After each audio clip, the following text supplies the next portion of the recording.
ความเป็นมารำมโหรีอีสานรำมโหรีอีสานเป็นการแสดงที่มีความเป็นมาจากการผสมผสานวัฒนธรรมดนตรี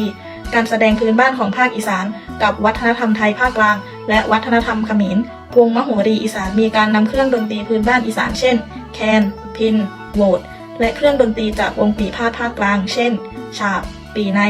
มาบรรเลงรวมกันการแสดงรำมโหรีอีสานใช้ในงานประเพณีพิธีกรรมและงานเฉลิมฉลองต่างๆของชาวอีสานความเป็นมาของท่ารำมโหรีอีสานความเป็นมาของท่ารำมโหรีอีสานนั้นมีความเกี่ยวข้องกับการพัฒนาของวงมโหรีซึ่งเป็นวงดนตรีพื้นบ้านอีสานที่ได้รับอิทธิพลมาจากวงมโหรีไทยโดยมีการนำเครื่องดนตรีพื้นบ้านอีสานมาผสมผสานกับเครื่องดนตรีไทยท่ารำในมโหรีอีสานเป็นการประยุกต์ท่ารำจากพื้นฐานท่ารำต่างๆโดยมีจุดประสงค์เพื่อความสวยงามและความบันเทิงเครื่องดนตรีในวงมโหรีอีสาน 1. พิณอีสาน 2. แคน 3. ซออีสาน 4. กลองตุ๊ก 5. ฉาบ 6. ชิง 7. โปงลาง 8. กลับไม้